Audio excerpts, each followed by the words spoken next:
All the latest Arden Street news, and AFL.com released the worst North team of the century. Gorn, which allows Ford to go for a third. Oh, a hat-trick in the first quarter for Eddie Ford. He's a hot shot at the moment. Welcome back to the Further North podcast, everybody. We've got Chief back, a regular round here now because his mind for North Melbourne is locked in at this time of year. More locked in than a Clarko training session, I'd say. How are you, man? What's going on? Yeah, I'm going well, Josh. I am very locked into North Melbourne at the moment. Clarko does seem to be very locked in during training sessions. I wouldn't want to be a wall next to the coach's box in any of these training sessions because I'd just cop one straight to the mush. But, yeah, very locked in, very excited for the season, mate. Not long. No, it's only a few weeks away and, it's almost like a coach's box if Laidley is stepping in. Where's going to get a fist to the wall phone is going to crack across a bench or something like that. Brad Scott also loved to tear up a coach's box. So, look, just like tearing up a coach's box for a North Melbourne coach, we're going to tear up this podcast. So we've got some exciting topics to talk about today. But first, of course, I've got to plug the live show one more time. 23rd of Feb. Over half the tickets are sold now and they're selling well. So thank you to everyone who's bought a ticket so far. It's going to be a great day. Eddie Ford is going to be down at Mr. West in Footscray on the 23rd of Feb. 1 p.m. The doors will open. Myself, close to a flag. Marnie will be down there. And, of course, Eddie Ford. We'll do a live show. We're going to do some prizes, some giveaways, and just have a fun time. For everyone who was there last year, you know it's fun. So thank you to everyone who's got a ticket. We will see you down there. But back to business. We've got some North Melbourne news, lots of little things ticking away in the North Melbourne world at the moment, which we'll cover.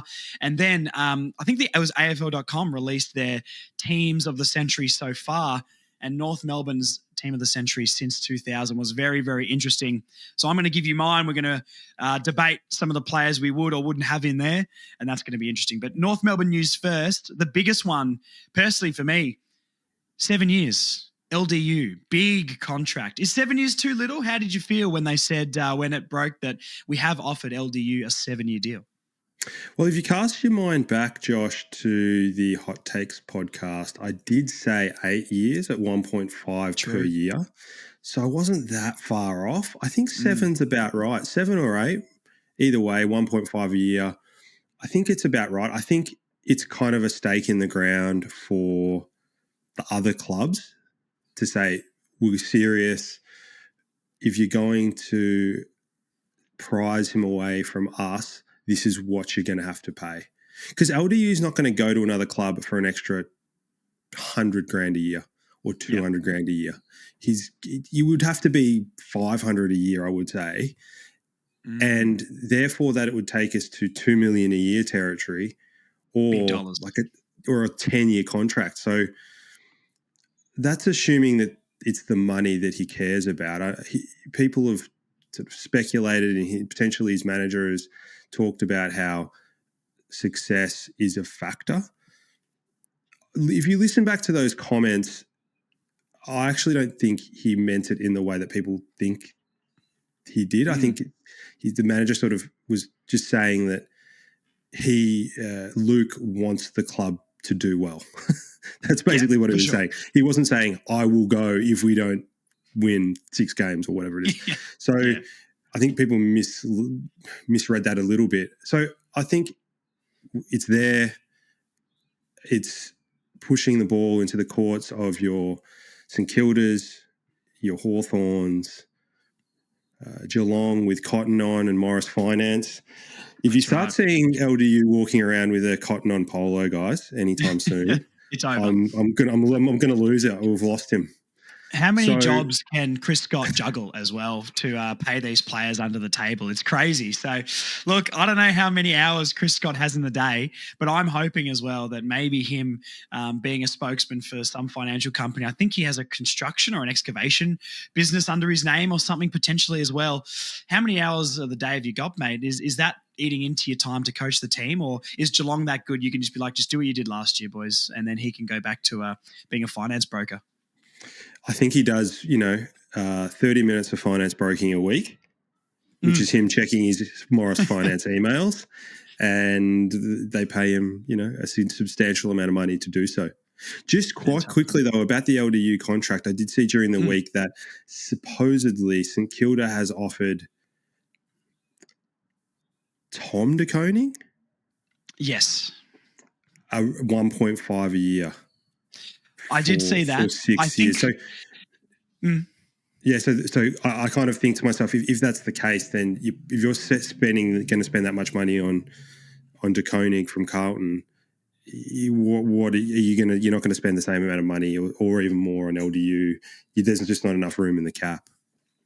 No, that's true. I mean, point one that I've got here: name a free agent that St Kilda haven't been interested in, because they seem to be the club that every single free agent has been linked with. The amount of St Kilda jerseys photoshopped onto big free agents is getting ridiculous at this point. I'm at the point where if St Kilda are in for someone, I can guarantee it won't happen. Two, it is crazy money we're starting to offer Ruckman and stuff like that as well. Like, de Koning's a great player, bit injury prone, and form can be up and down. I know he had a stint last year where he was one of the higher rated players in the AFL. But, how much do you read into those stats? How much do you not? It's up to the individual's discretion there. But it is crazy money we're starting to throw around for Ruckman. So what does that mean for midfielders? I don't know.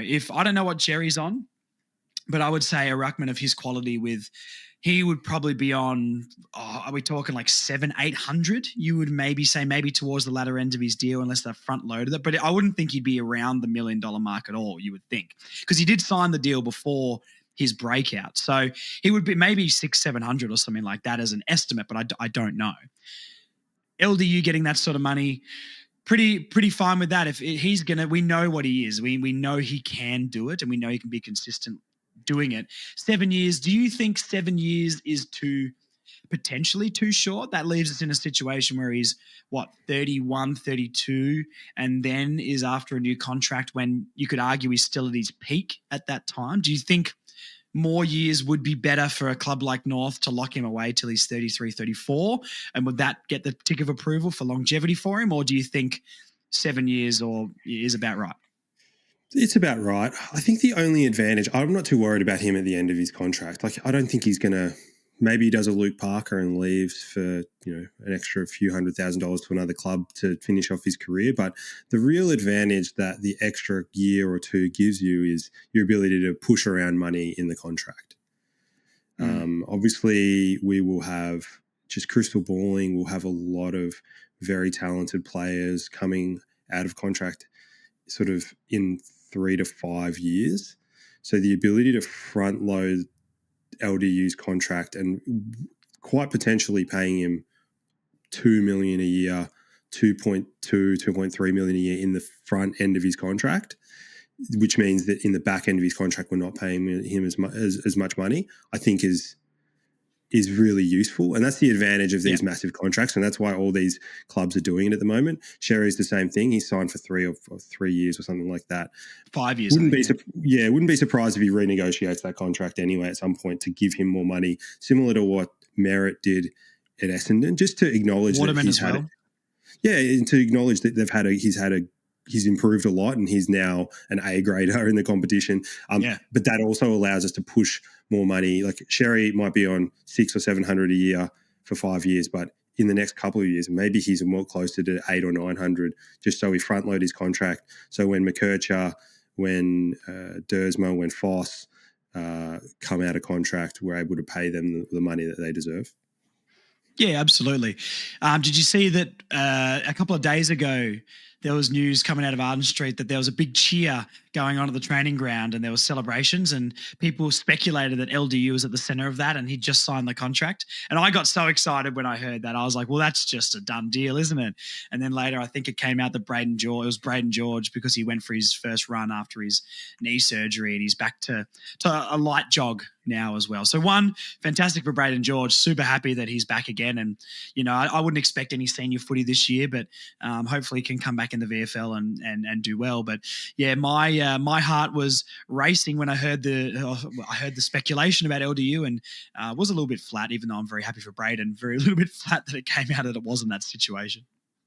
Oh yeah, for sure. You see stuff on Twitter and you kind of think, do I believe it or not? I mean, the Tristan Sherry ACL news had us going for a good couple of hours until he put out on Instagram that he was okay. I think it's one of those deals that'll come out on Twitter or on Instagram. Sench Footy or something like that will say that he signed, and I don't think it'll be the cheers from the lads. But it's good to see Braden George back. Obviously, he's a great personality to have around. It's good to see him come back from those long-term injuries. It's interesting to see where he would fit in the side. I mean, he's a bull, essentially that sort of bull midfielder, half forward, which we have, 5 of, or even more. Yeah. So where does he sort of fit in the team? I don't know. But look, fingers crossed he can just get going and get some continuity. Yeah, no, for sure. So the next bit of news we'll go to, not quite as exciting as a 7-year LDU contract, but George Wardlaw. Now this has been about a week and a half.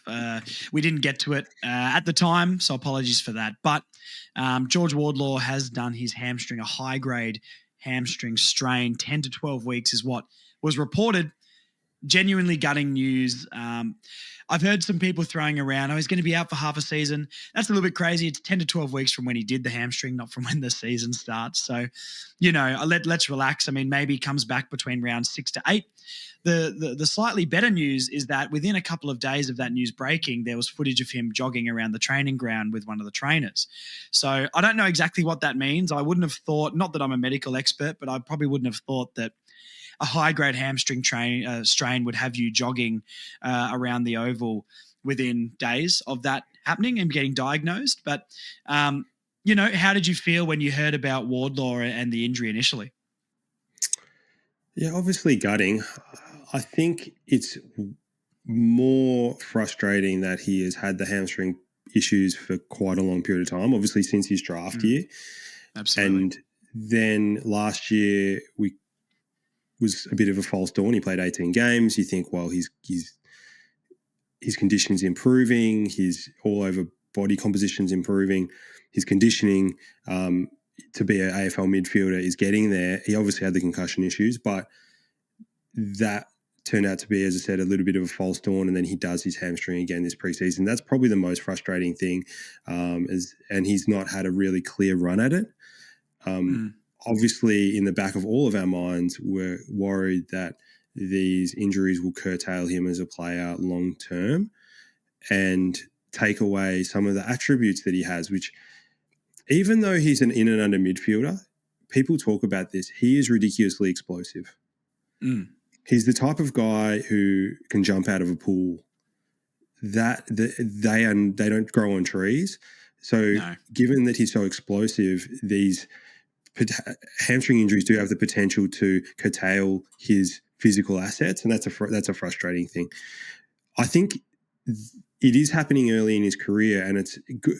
This happens quite a lot, is that we're just trying to find the secret herbs and spices that make up his specific conditioning program, because what's happened previously is they've put a lot of work into him, and then he's struggled to keep up with that. And then obviously this preseason, I think a lot of people who have followed it have heard that he has had a very modified program. He's on the quote unquote old man program. Yep. The one that you and I would be on, Josh. Absolutely. And this has been working for him. But obviously now that they've ramped him up into the match sims, his body hasn't been able to hold up.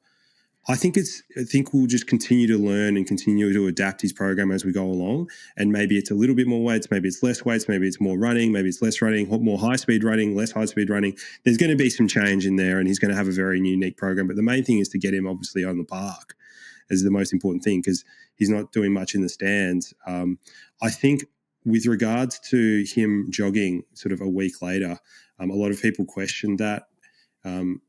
a lot of people out there probably don't know that I'm actually a physio by trade. That's my weekday job. And so Here we go. this is a Inside common info. this is a common thing.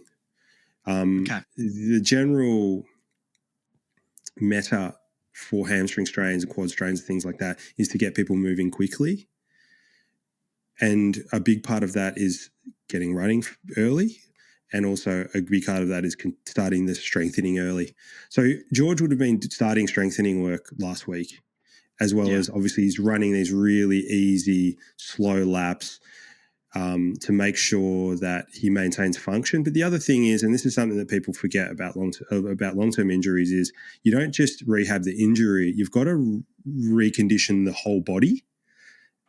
You've got to keep the conditioning of the whole body so that when you come back, you're not completely behind the eight ball. Your conditioning isn't behind. And so that's what they're trying to do with keeping him running.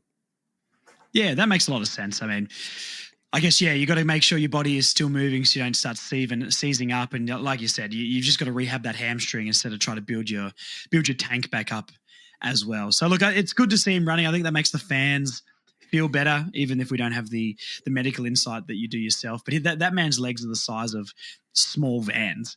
So, maybe it could also be a case, and you'd let me know if this is wrong or not, but could also be a case that, he is only 20 years old and physically, with the training that AFL players do, his body's progressed so much, but maybe there's parts that need to catch up and, maybe he needs to grow into his body a little bit more, still being the size he is. I haven't seen a man with legs that big. They don't grow on trees. Absolutely not. So, look, maybe it's better that it's happening early, rehab, on the old man program, and hopefully he can come back and have a very successful season, because I think we're all expecting him to have a massive, massive year. Him and Tom Powell were going to be, the best two midfielders we've ever seen in our entire lives. So, look, good luck to George, and I hope that it is within the 10 to 12 weeks. There's no setbacks, and we can see him on the park before the middle of the year, just tearing people apart and scaring all the Collingwood players like he did last year in the first half. So, look, one more hamstring to get on as well, unfortunately. Bad news for Josh Goda, because coming back off his Achilles as well, apparently pinged his hamstring in a match sim that they were doing a few days ago. I don't really know the extent. I heard 6 to 8 weeks. I don't know. The club hasn't come out, as far as I'm aware, and said an actual update like they did for George. So it might suggest to me that it's not as bad as George's if they don't have to go out and make a statement. But really unlucky for Goda, because this is a guy that a lot of us are really excited about, 190 centimetre sort of dashing defender, but he can also, take an intercept mark, and he's got good size about him, all last year hampered by that Achilles and coming back. And would he have been ready for round one? Potentially no, but a very exciting player nonetheless. What do you think about this one? Do you reckon, do you agree that, them not coming out and making a statement might suggest it's not quite as bad as George's, or what do you reckon? Yeah, that seems to be the case. I'm hearing between 3 and 6, so I think it's on the low grade side. I think that's a good thing. I think it's a really common thing as well after you come back from a lower leg injury. Do you know if it was the same leg as the Achilles? I'm not sure, actually. That's a good question. But I would assume so. I don't know. Yeah. But interestingly enough, I think, the club hasn't come out and said anything. I actually want Kev White to start doing his weekly updates again. The crazy Irishman. He's a really good operator. So it'll be great to start seeing him start doing those updates again. But yeah, I think 3 to 6 weeks, anything from there. I think that this is why, that best 22 or best 23 sort of pontifications early in the year are interesting, because I think a lot of people had Goda like in the mix for the halfback role. Along with Hardiman and Bergman, and then so your depth chart sort of moves up one, and then sort of clearly Hardiman is probably the favourite to take that either starting on the ground or bench spot, depending on where Luke McDonald plays. Yeah, for sure. I think it's interesting, actually. We'll touch on Bergman quickly, because I did. They posted up. I did the match sim, and they said it was Team A and Team B, which to me suggests the team that they're presuming will play round one, and then the next guys need to take their spots. And I'll just read out the team here quickly. And there's a few names in here that, I didn't have personally, but also surprised about. Like they've said Team A is Archer, Comben, Bergman, Tucker, Dawson, Daniel. Through the middle, Scott, Powell, Foss, and then Jerry, LDU, Sheasel. Forward line, McKercher, Darling, Simpkin, Curtis, Larkey, Parker, with an interchange of Phillips, RHJ, and McDonald. Only 3 on the interchange that they've named. Absent was Logue, Zaha, Fisher. Really, really interesting stuff. I mean, Bergman getting in the A team was the one that stuck out to me. Are they seeing something in Bergman that maybe we're not with that halfback role? We're all assuming McDonald, Hardiman, and Goda will be fighting it out for that last spot off halfback. Is Bergman a shout, or why do you think he was maybe in Team A? Great speculation, Josh. I've got no idea, actually. Yeah. Like you and many others, I now follow Kanga Merchant on Twitter, who's been doing some amazing work. I wish I had that person's job where I could go down to training every week and watch the match sims. That would be ideal, but they have mentioned multiple times that they think Bergman is a step behind both Hardiman and Goda. Yep. So, and I'm taking that at face value as this person knows what they're talking about. So it does seem strange that Bergman gets that role. I don't know, mate. What do you think? I don't know. It's interesting to see no Hardiman in that team at all as well, especially. Look, I don't think it means too much personally. It's more just speculation. I think it was an interesting talking point. I don't think that is actually what is going to be the team. Like, realistically, Dawson's an interesting one. Like, no Will Dawson. I know he's recovering from an injury, but Callan in there as well. Comben in the back line. So really, really interesting. Maybe Dawson and Bergman were playing the role of a Logan, a core, potentially, just to simulate what their strategy or their game plan for themselves individually is going to be. But Kirchhoff half forward was something that was spoken about a little bit as well, which was very, very interesting. I don't know. I'm assuming, off half forward pushes straight into the middle, but him, I think we can all agree as fans that him sort of running off the wing, pushing into the forward line is where we want him to be, especially with Daniel being back there. And then Tucker, someone else we haven't spoken about. We're all talking about, McDonald, Hardiman, Goda, potentially Bergman, but we're not even mentioning Darcy Tucker, who played every single game last year. So, and who my gut tells me will start in round one, and we won't get the Hardimans or the or the Godas or something like that off the back line. Yeah, Tucker is a more dour backman, obviously. He doesn't have the attacking flair of those other 3. In our prediction pod, hot takes pod, I was very harsh on Tucker. I regret that a little bit because I do love Tucker. Yeah. I think he's one of the toughest players in our team. And the fact that he played every game last year is testament to that. So, like you, I don't see a natural spot for him if we're all fit. But at the same time, Darcy Tucker has very good durability and he'll more than likely be available. And clearly Clarko loves him. Yeah. So I'll be happy to see Tucker off the halfback/wing. Yeah, absolutely. I've just read another note here. Dawson and Bergman were playing the roles of Logue and Core, which was on that post as well, which is interesting. So maybe that's why they were in there. Zaha presumably slots into the vacant spot on the bench. Simpkin was with the forward line group and got the occasional CBA. So interesting what they're going to be doing. Also, Darling and Larkey both chopped out for Sherry as well. And the wing rotations, Scott, Foss and McKercher. So, sort of shaping up how we think it will shape up, but a couple of little things in there. But, when the round one team drops, mate, this is going to be very, very exciting because I'm not excited for the round one team dropping and then Darcy Tucker's in there and everyone roasts him. Because, look, I'm not the biggest fan. Like, I didn't have him in my best 23, but you're exactly right what you're saying, where he is incredibly versatile. He's incredibly durable, my mistake, and he's always there. The best ability is availability a lot of the time. So I think he does start round one, but Percy wouldn't have him in my team. Final one though, Josh, about that team. Teakle, yay or nay, or the kind of the secondary backup ruckman, yay or nay. If Larkey and Darling are doing the backup rucking, I don't love that. Obviously, Larkey's kind of your Rolls Royce. I don't really want him to be doing the backup rucking, to be honest. I would prefer just basically anybody else. Tucker maybe. Get Tucker in there. Mate, I'll tell you what, put Zerha in the ruck, 190 centimetres, and he's going to run into you. And then when the ball hits the ground, you basically got 4 midfielders there. And I know ideally that's what Goad grows into, or someone like a Luke Jackson when he played against us last year and just tore us apart.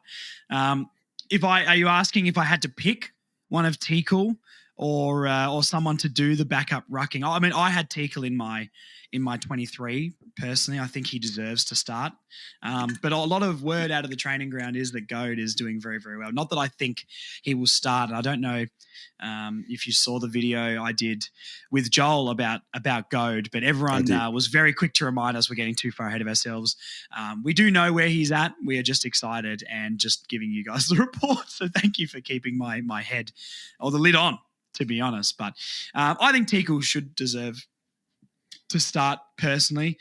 Darling can go in there, but when Darling's in the ruck, we're going back to the forward line of last year, which I don't think functioned very well. So look, we'll leave that team there, I guess. But very, very interesting sort of things. But I hope my guy Bryn Teakle is in there because I'm his biggest supporter. And on the 22nd, when we all go down to the game at Arden Street, the preseason game, I will be purchasing a Bryn Teakle badge finally after all these years, which has been my greatest mission. So one more thing to talk about before we get into the team of the century so far: the Western Bulldogs, our nemesis for round one.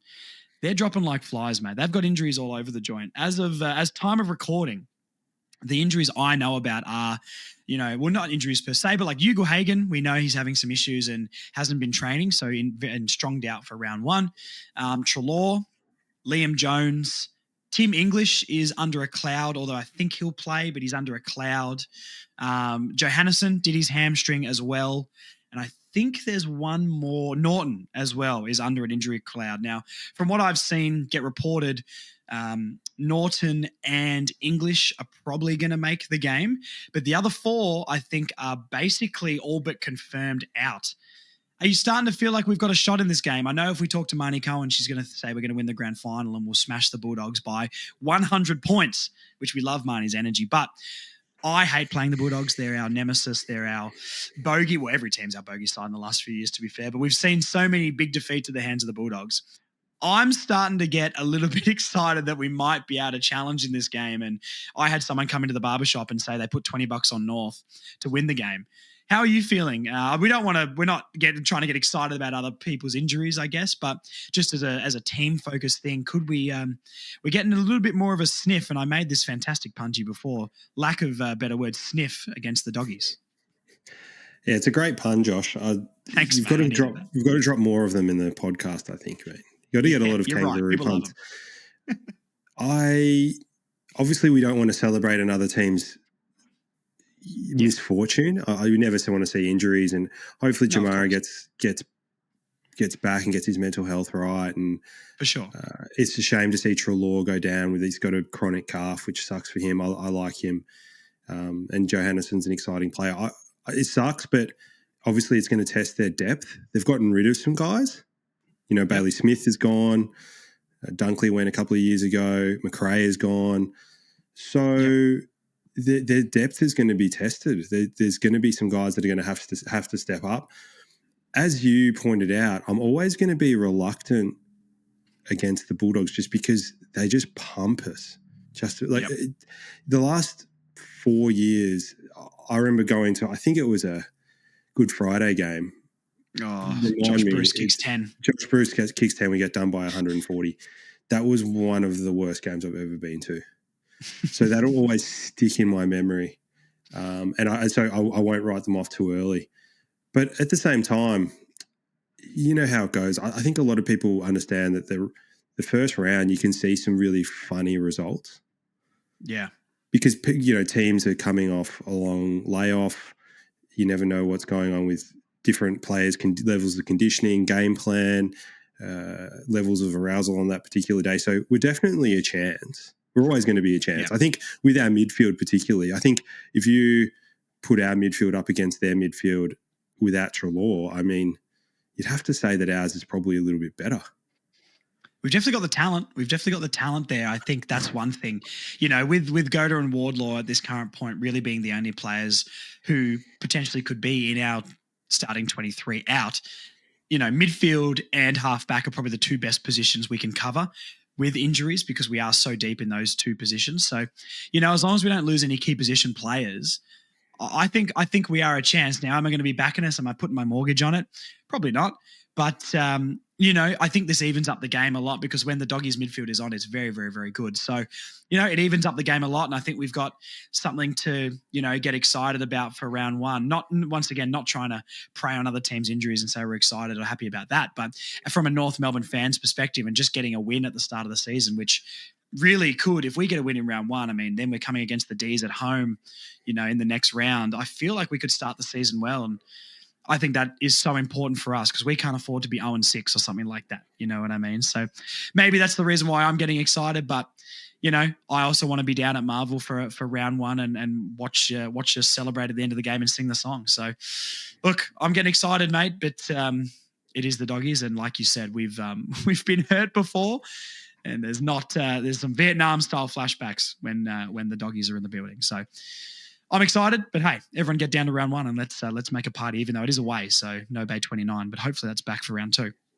All right, let's get into the big news. Team of the century so far. When this dropped, I didn't know that the AFL was going to be doing this sort of thing, to be fair, and I saw all these other teams get theirs, and I'm like, surely there's a North one here, and they sort of snuck the North best 22 from 2000 to now in with a couple of other groups in their bunch. So what I might do first is I'm going to read out what their team of the century is, and then I'm going to read you mine, and you've got some notes and some players where you think positionally we can debate. So first off, AFL.com's best 22 from 2000 to now for North Melbourne is from the backline, Tarrant, Thompson, Ferrito, McDonald, Archer and Wells. Across the midfield, Zeeble, Stevens, Swallow, and then Goldstein, Cunnington, Simpson in the ruck and the rover positions. And in the forward line, Higgins, Petrie, Shannon Grant. I love Shannon Grant. Lindsay Thomas, Nick Lucky, Brent Harvey. On the bench, Wayne Carey, Ben Brown, David King, Brady Rawlings, and the substitute, Jai Simpkin, which makes it not a best 22, I think. But anyway, very interesting names in there. I always look at Carey, King, and players like that where probably did their best work in the 90s. I know King played 4 seasons, I think, in the 2000s. So definitely is a conversation to be had. Carey, for me, even though, yes, he's our best ever player, I don't know if you can put him in a team, best North Melbourne team of the 2000s with only playing a season. Was it 1 season or 2 seasons? It was 2 seasons. It was 2000, 2001 that he played. Interestingly enough, though, and I will come to this, this will be a big part of debate, which is the bench. One of those seasons, he was All-Australian captain. So yes, it was an outstanding season. That was 2000, right? He kicked 60 670, 69. Yeah. So debatable, but we'll come to that, I think, as we go along. You know my stance on Wayne Carey, Josh. Yes. Your posters all over the walls, mate. You're number one guy. So number one anti-Carey guy. Yeah, anti-Carey guy for sure. Look, also, for any listeners listening to this who are, who lived through the 90s, I mean, I feel like myself, and we could put you in this category too, I'm sort of a 2000s and onwards expert, I like to think, because that was the era where I started watching, and I've never consumed 90s football really. So, if that makes me an expert or not, I'll leave that up to you guys. I'm going to read you my team, and we're going to see how it goes. Please feel free to roast me in the comments and tell me if you like this team, who you would take in and out. Okay, so here's my best 23 since 2000 personally. It's pretty similar, but there's other players there. From the back line is, and I've tried to put these guys in actual positions. So maybe really quickly, before I read that, there's a couple in here. I'm like, Zeebel's on the wing, Swallow's on the wing. I know you've got to get a lot of midfielders in this team, but I hate when people do that. Let's not be doing that. Daniel Wells off half back. I mean, I can see it, but come on. Like, the bloke wasn't really there. Brent Harvey, forward pocket. Yeah, did that a little bit, I guess, but did his best work in that midfielder running into the 50. So that's a little bit questionable for me. And then you got Archer at centre half back, but I know there's 3 tall guys at the back. So anyway, here's my team. I've tried to go positional where they have played for North Melbourne, predominantly. Archer, Tarrant, Ferrito along the full back line. Lee Harding, Scott Thompson, and Jess Sinclair along the half back line. Wing, Shannon Grant, Sean Higgins in the guts, and Daniel Wells on the other wing. Goldstein in the ruck, of course, and Cunnington and Swallow in the midfield. We've got Brent Harvey off half forward with Ben Brown at centre half forward and Zeeble, who did like to play in the forward line sometimes, on half forward. Lindsay Thomas, Drew Petrie, Nick Larkey along the full forward line. And then the bench is Simpson, Rawlings, Daniel Harris, and Nathan Thompson, my favourite Nathan Thompson. And as a sub, who would be an awful sub in a game, is Saverio Rocker. Now, a couple of the names that I did miss out was, I tried so hard to get him in the team, but maybe my love for Nathan Thompson pips him. Corey Jones. I've got David Hale. I know he went to Hawthorn, but hey. Hamish McIntosh, and I did put David King there because he did play 100-odd games through the 2000s, but I do feel like he did his best work in the 90s. That is my team. Anything that sticks out to you there? Obviously Corey Jones and Nathan Thompson. I did look at those guys, and they'll be part of our discussion after this, but I think Sav Rocker is greatly underrated. I agree. Because he spent half of his career with Collingwood, basically. But he did kick 200-odd goals for North and won our leading goal kicker a number of times. So yeah, 2 or 3 times. He's very, very underrated. Corey Jones, it's a difficult one. He also won a leading goal kicker for us, by the way, Corey Jones. He did. He won one. I think. It was a very, very low total. I think he got like 35 goals or under, I think. Look, I just want to, the other thing is I want to preface this, guys, by saying not the best era for the Kangaroos. Not the best era, but in my heart, it's so nostalgic. There's a lot of people who would love this career and love the players, and I do certainly. I'm actually, Josh, from probably a few years before you, so I did grow up with the 90s. And was spoiled a little bit with the quality of football that we played during that time. But why I say that is if you compare these teams to, say, Geelong. Yes. If you compare them to Hawthorn. Yeah, absolutely. Even West Coast, Sydney. Collingwood. It's rough. Stop. It's rough. We'd be a bottom 8 team. Let's see. There's no disrespect to the players that we have, but sure. Geelong, you've got like Hall of Famers like on every single line. I know. So anyway, so they're probably the two that look. Jess Sinclair, which we would talk about. I think another guy that you probably didn't talk about there, Josh, is Sean Hatley. I know that Sean Hatley is a whipping boy, just like Elmac. But I feel as though if you just look at the pure numbers, he was actually fairly good. Like he played 230 games for us. Yep. So this is why the Sean Hatley Club Champ exists. We named this award after the ultimate club, and it's not out of disrespect. It's not out of a meme. It's not out of how did that bloke play that many games. They were 200 of the most solid, games, undroppable games that you'll ever see. Yes. Did he sometimes make mistakes that, cost us potentially?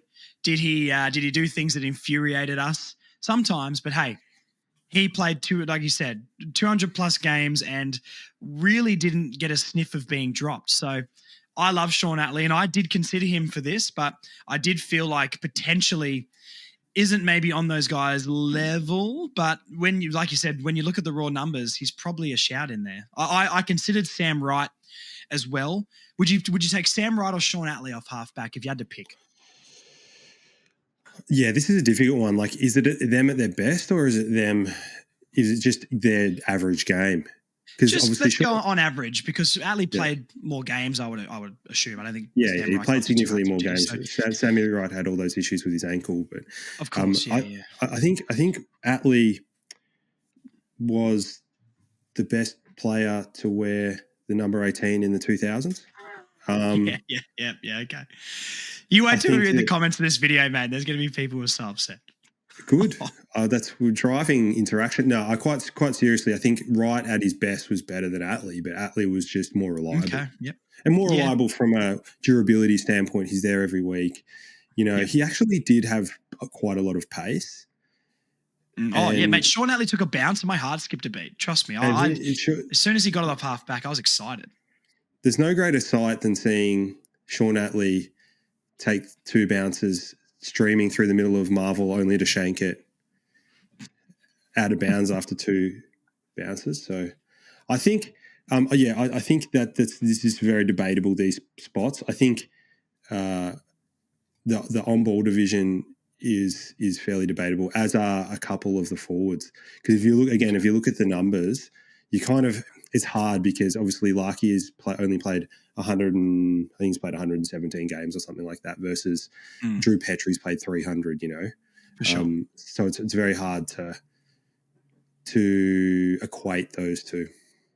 Yeah, I mean, so the first one, all Australian 70-goal season for Larky, I think gets him in, and just carrying our forward line for 4 or 5 years now, I think is enough for me personally to get him in, you know. But look, maybe let's start on different lines. Do you want to start at some of the queries you'd have for the back line and we'll move forward, or what do you reckon? Yeah, so the ones that I had, so you pointed out some players that these are all great. I've got some names here for you that you can also chuck in there. So we talked about Atley, Lee Colbert.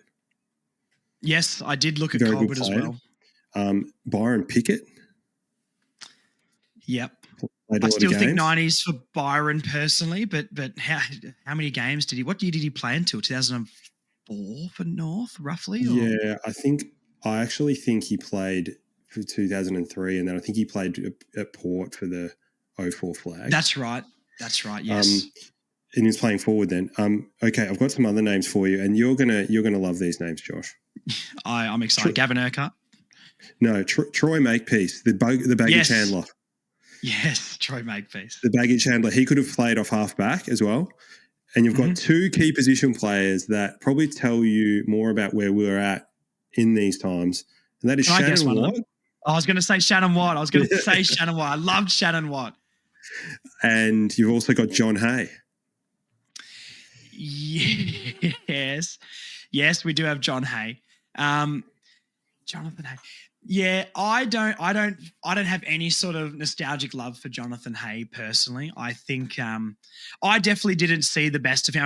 And like, did we see the best of him at all? No, I watched a video recently about Jonathan Hay talking about mental health and how it affected him at the club and all that sort of stuff. Look, a decent recruit at the time, but you know, maybe didn't have talent wise and those sort of things. Yeah, potentially, but you know, I don't know. I would potentially put a Nathan Grimer maybe over him, but I don't know if that's showing my age at all. But would a Grimer be above a Jonathan Hay? Yeah, Nani would be above Hay for sure. I think Nani would be above Watt as well, to be honest. Yeah. Where would Shannon Watt fit in that? Like, would, you know, Grimer, Watt? Yeah. I love Shannon Watt so much. I think he was – look, it wasn't the best defender going around, but he really did his role, almost like a Scott Thompson to me, like, and probably all of our defense for most of the bar Tarrant, like most of our defense since 2000. Maybe not top tier defenders, but seem to get the job done one way or another. So Shannon Watt is a great shout. I have a massive nostalgic place in my heart for Shannon Watt. But if we look at the numbers, so we mentioned Atley before, 234 games. 17 disposals a game and 2 Brownlow votes. 2 Brownlow votes. Yeah, now if you compare that to Ferrito, 275, basically 15 disposals a game and 6 Brownlow votes. So it's a clear win to Ferrito there. And then Luke Mack, now I know there's a lot of people in the comments who aren't going to like this, but he's got 17.5 disposals a game. He's got 4 Brownlow votes. Okay. So it's definitely above Atley. He's a Sid Barker medalist, and he's a former captain of the club. So I feel like it's fair enough to give him the benefit of the doubt on the half-back line. Yeah, I don't disagree with that as well. I guess the contentious one for me was Lee Harding, and did some of his work in the forward line as well. I think, you know, played off half-back Was it after his injury or before? I can't remember which one it was. I think after his injury, he came back and played more of half back than in the forward line. I read through an article not long ago about this, and let me know if I'm mistaken. Did Lee Harding win a leading goal kicker for us? Oh, good question. Give us a tick. I'll have a look. I think I might have the article. I'll get back to you. Get back to us on that one, because I feel like I might have the article here really quickly. I do. I can tell you in a second. But Lee Harding was probably, yes, he did. 2003, Lee Harding with 33 goals. When I was reading through this article of sort of us from 2000, you can look at some of the leading goal kicker tallies, and maybe we should put this in the forward section more, but they're low. Like Lee Harding, 33, won our leading goal kicker 1 year. David Hale, 35. Drew Petrie actually won our goal kicking in 2009 with 27 goals. 2010, Lindsay Thomas with 29. So we've had some absolute shockers. But do you think Lee Harding is a good or a bad call from me off that half back line? Or do you want to, or if you want to replace him, are we putting Elmack in there or Atley or? Yeah, I think it has to. I think it has to be Luke McDonald out of those. Yeah. I think it's McDonald versus Atley, basically. I don't think Wright played enough games. Harding played a few seasons there, but I don't think he was I think he wasn't, tearing the house down. So I feel like Elmack is actually the right decision. And actually taking a step back, that back line, I looked at that back line the first time I saw it, I was like, surely we've got people who are missing out here that are better. But we don't. We don't. No, we do not. No, I think that's a fair shout. Look, I'm happy to put Luke McDonald in there instead of Lee Harding. I don't want to put any more key position players in there because we've got Tarrant. How am I saying it like that? Tarrant, Thompson, and Ferrito in there, which can play the key positions. I'd like to keep it positionally somewhat correct. So, we've got 3 talls and 3 mediums to smalls in there as well. Sinclair was Sinclair in there? I can't remember in the, no, just Sinclair was not in AFL.com. So, I think that's harsh on Sinclair. And look, I know they're trying to squeeze more midfielders in and they're positionless in those sort of things, but Sinclair was very, very good. I really like Jess Sinclair. Do you think there's any debate there? I didn't actually specifically look at Jess Sinclair, although he was one of the players that I have named as part of the back line. He was a consummate halfback. He was a consummate halfback. He's actually very similar to what Fisher should be today, really, which is this halfback distributor. So he was great. And you know what he did, Josh? He somehow, when he came over from the West, managed to maintain his tan. Well, that is true. I mean, plenty of UV beds, I think, hanging around the inner north. So I'm sure he had a subscription, or no subscriptions back in those days.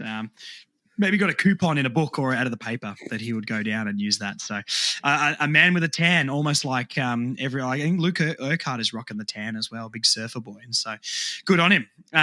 Let's go to the midfield then. You said you've got some contentious ones. I'll just rename mine quickly. Grant and Wells on the wing. In the middle is obviously Goldstein. There's no contention there, I would say. With Higgins, Cunnington, and Swallow. Give me your thoughts. Yeah, it's hard to look. To be honest, that's one of the places where it's like I understand why they just packed the team.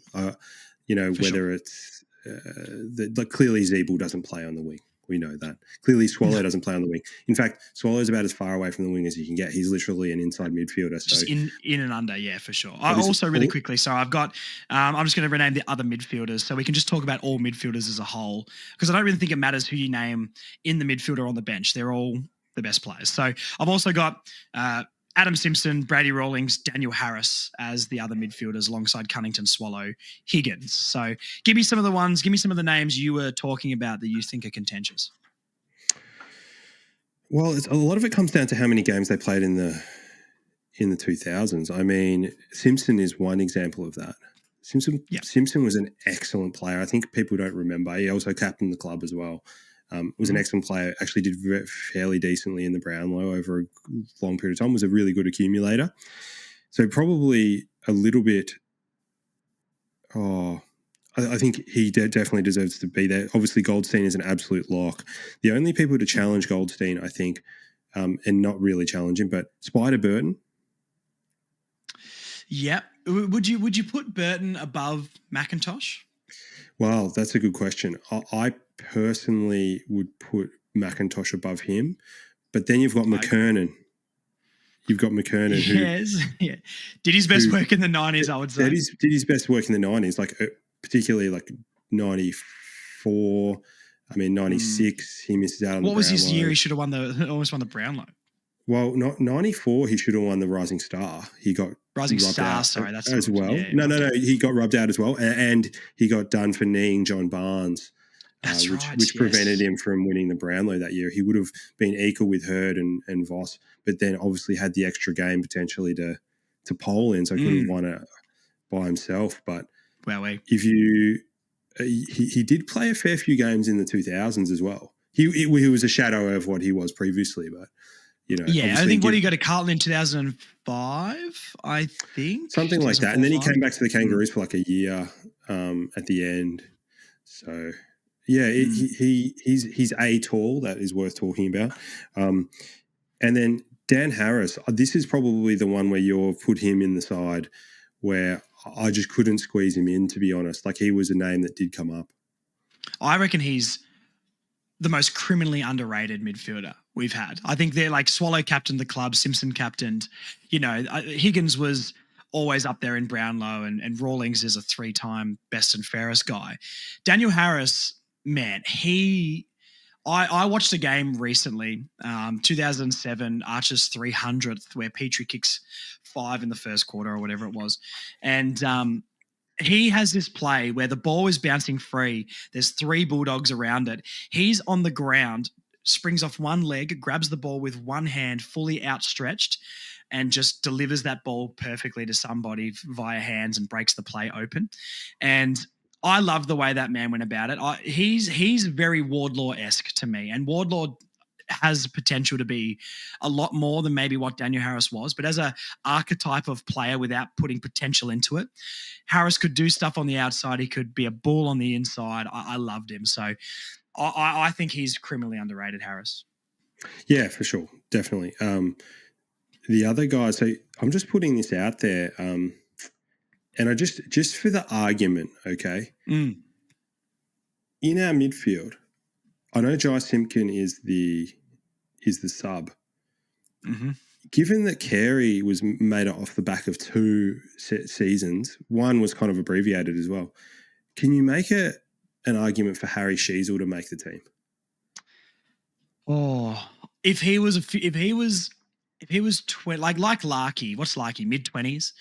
I think if Sheezel was like 24 and he'd done it for at least 5 years, I think so.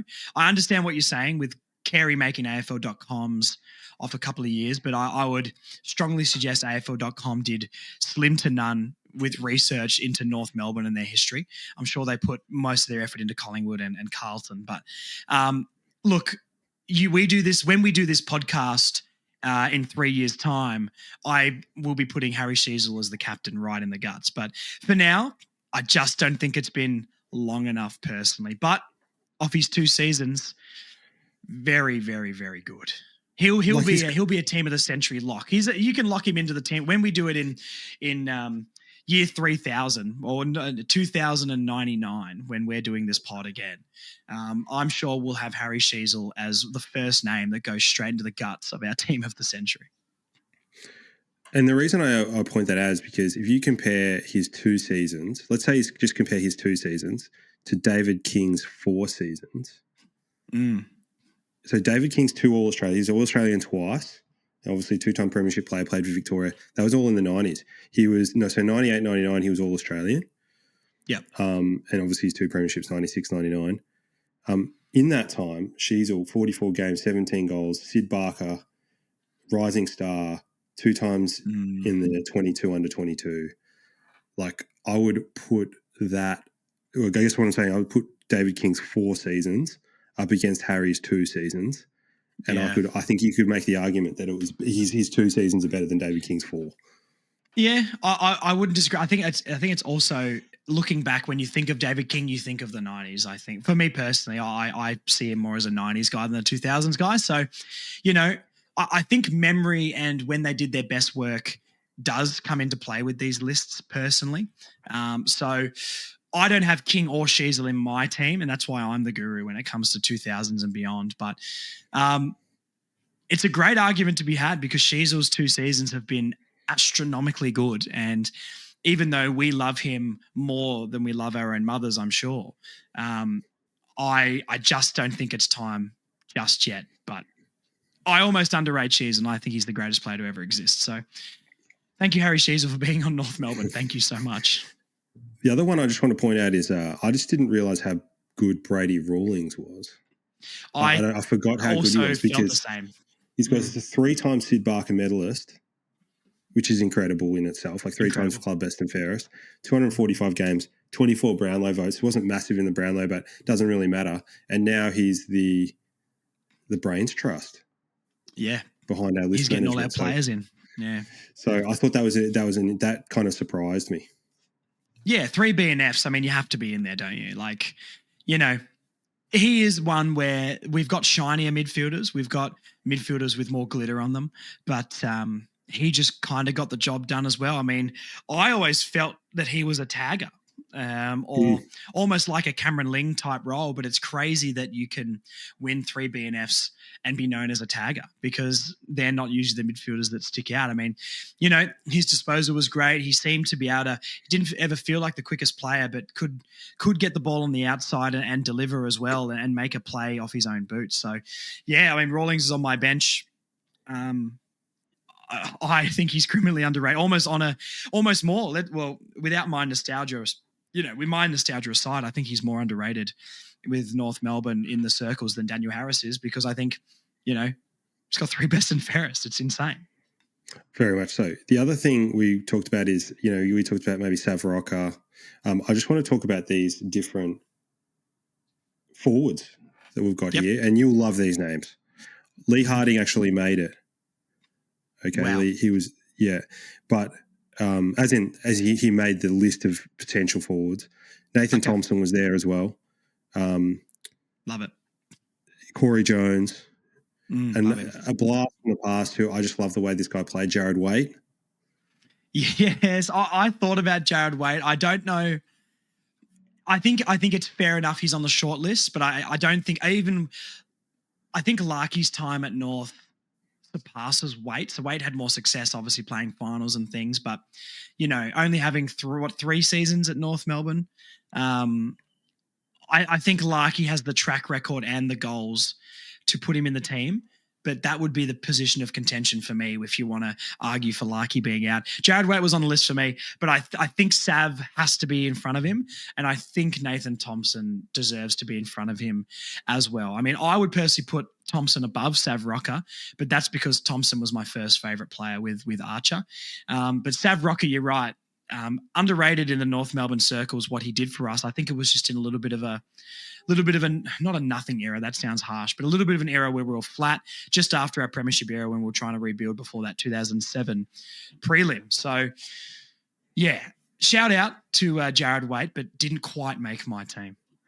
I've got, so in the comparisons, and this is basically where we're coming to with regards to who makes the forward line. So I've essentially got a few players here. Rocker, Carey, Petrie, Brown, Larky, and Thompson. For key positions, yeah. Key position. I don't think you can argue that Lindsay Thomas deserves to make their small forward role. Brent Harvey's there.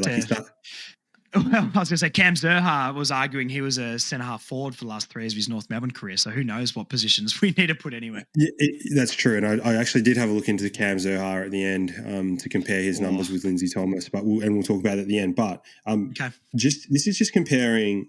Let's just talk about Rocker, for instance. He didn't make the squad at all, but he won the leading goal kicker 3 times. Yep, and he kicked 234 goals for North, which is actually quite high. Do you know how many games he played by any chance? He played 100 and something. Yeah, low hundreds, I think. Couple goals a game, just over 2 goals a game. But the key is that if you compare that to Nathan Thompson, sorry to say this, 60 games, 135 goals, 2 times leading goal kicker. So they're actually just Rocker just did it for maybe just a little bit longer, but they were probably on the similar. Say Thompson played as many games, you're probably looking at a similar total, right? Yeah, exactly. Yeah. And Carey kicked sort of 100 odd in 2 seasons, Yeah. including that All-Australian season. Mm-hmm. But he only did it for 2 seasons, and then obviously what happened. Yeah. Now, Drew Petrie, 320-something games, 444 goals, 5 times leading goal kicker, and 1 time All-Australian.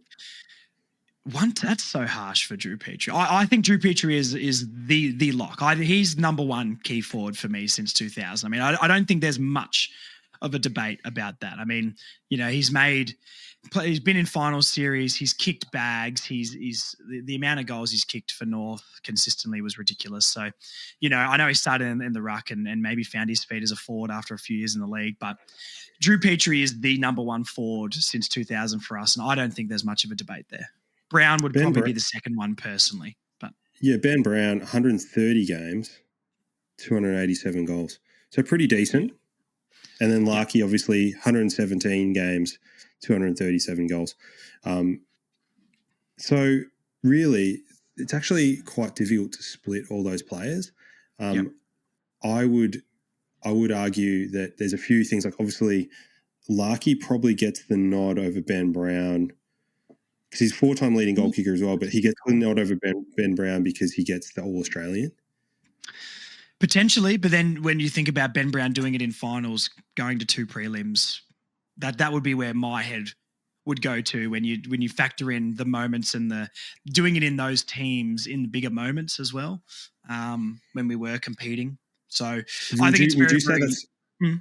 Would you say that's easier or harder to do than playing in the worst? I think harder. I know what people say about like, Sean Higgins is kicking you the ball and all that sort of stuff, and I understand that, but pressure makes diamonds, I guess, in a way. And how many times we've seen big players not step up on the biggest stage, and he did.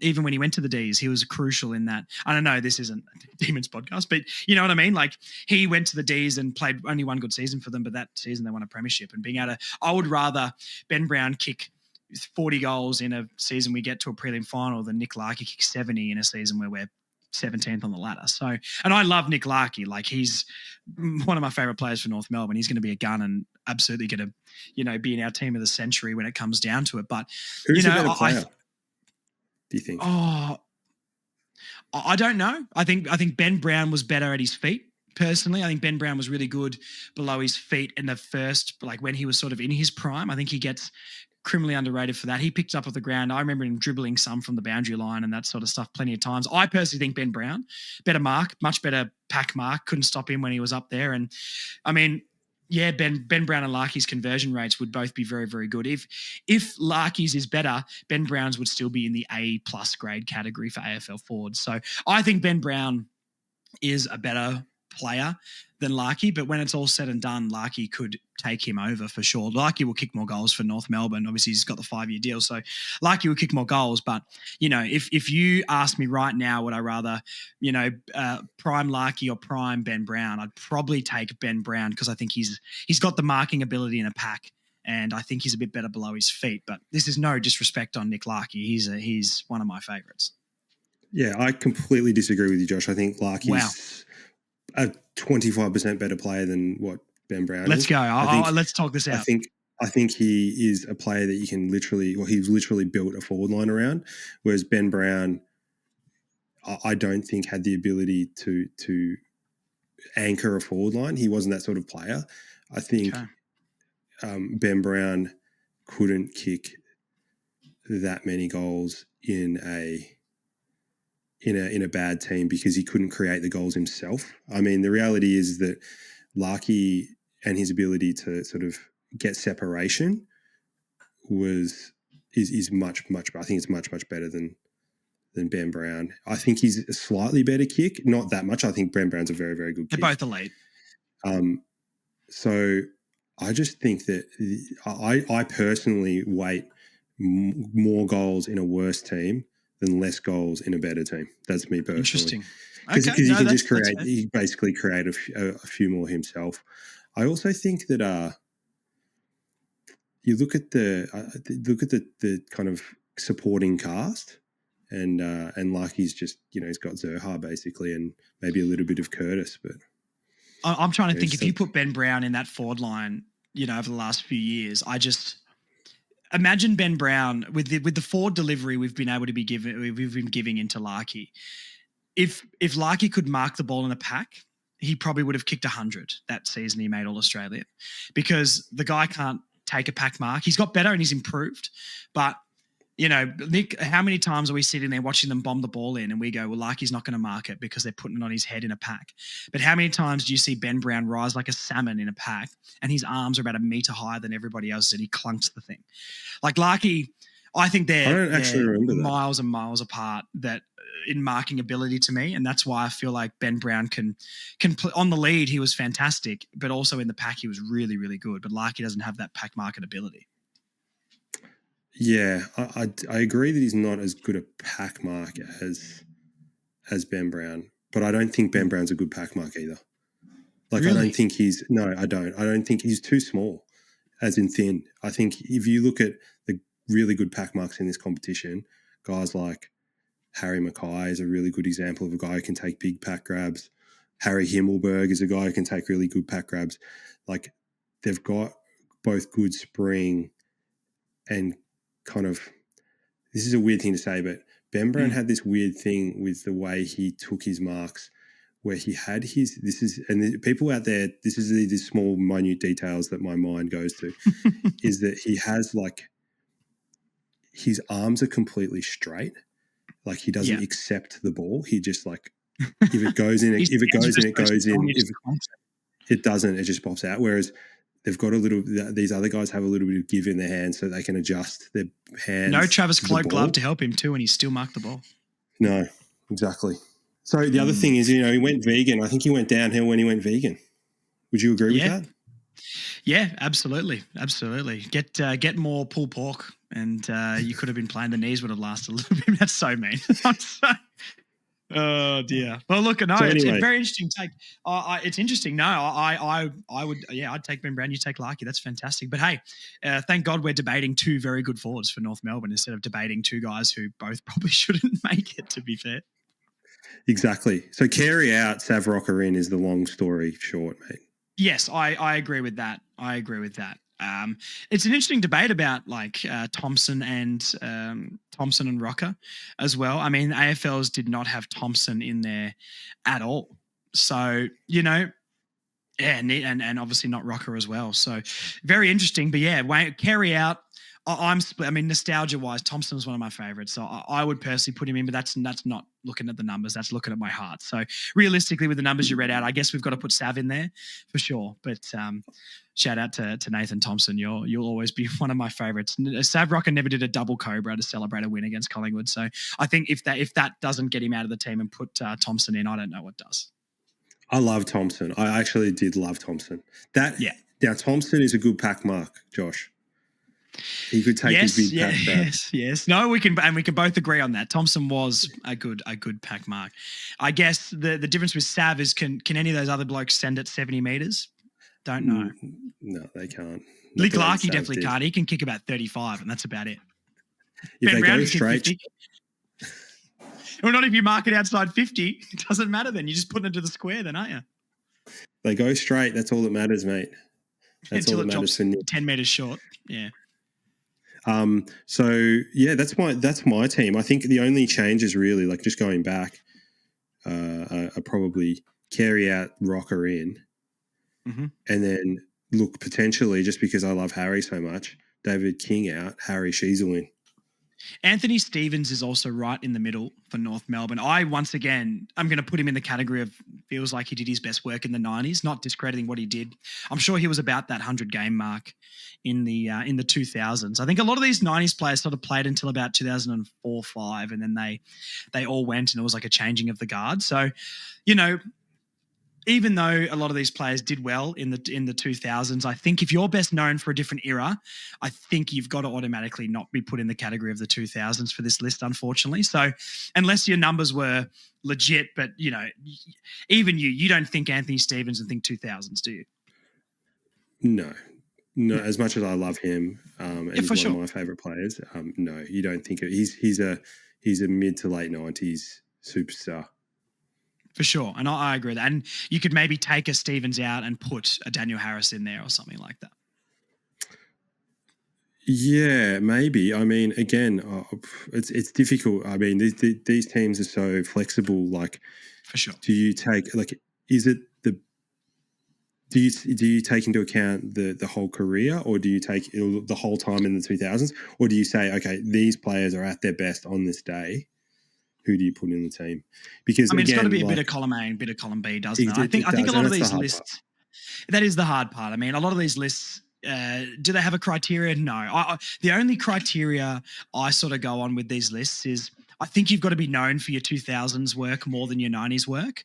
And I think you've got to keep it somewhat realistic with positions. The bench, you can do whatever you want, but I don't want to be putting Daniel Wells off halfback and Jack Zeeble on the wing and Swallow on the wing and stuff like that. I mean, that's just preposterous. Is that team was be the slowest midfield on the planet. So, that's my only criteria. And I think, yeah, it's more of a, if you go, yep, he's a 2000s, 2010s or 2020s guy for sure. But if you go Carey, Stevens, King, it's 90s. And I think that sort of disqualifies you from the list, even though legends, fantastic players, and still did good work in the 2000s, you know?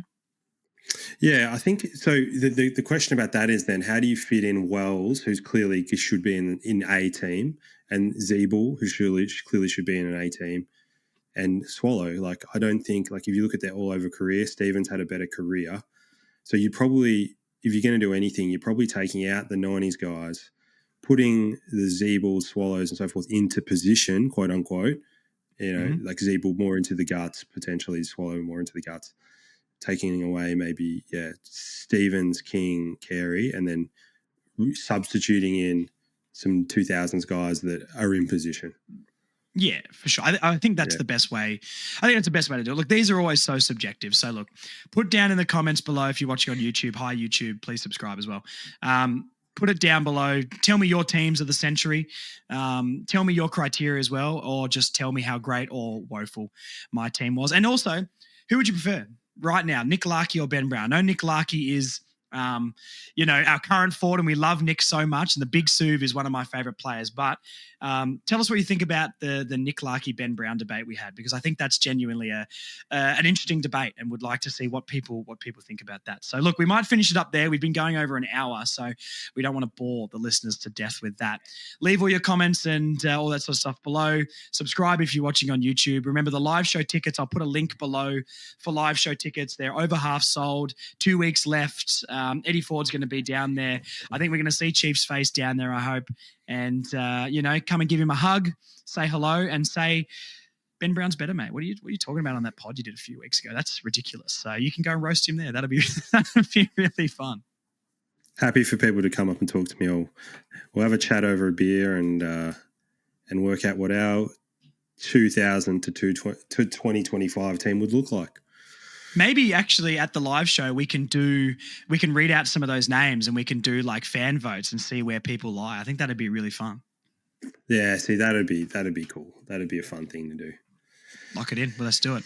All right. Yeah. If you want to be part of that debate, get down to the live show. Tickets in the description below.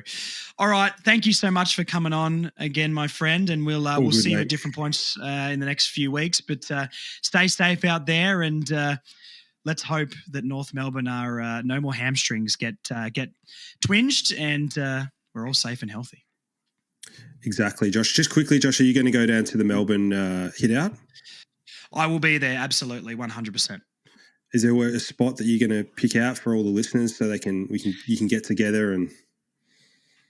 Well, funny you say that. We're not going to announce it just yet, but we might have a little competition to do at the ground for that game coming up. So a couple of days before the game, stay glued to the socials, because we're going to put out a little competition for you guys at the game that you might be able to come and find myself or Marnie or someone like that. So stay glued, because it'll be fun, and you can come find us too, mate. And I'll see everyone there. I love when I go down to Arden Street now and I'm in the badge thing and they're like, "Oh, you do a pod?" And I'm like, I sure do. Someone even recognized my voice, which is pretty wild. So I apologize for everyone getting my voice in their ears. But hey, this is where you get your North chat, guys. So too bad. It's a beautiful voice, Josh. Don't sell yourself short. Thank you so much. All right. Thank you for listening, guys. We'll see you very soon for more podcasts. Comment below. Live show tickets are available. And yes, if you are at the preseason game of the 22nd, hopefully you guys can come and find us at the ground. So thank you very much for listening. And Chief, thank you so much for coming once again. Thanks, Josh.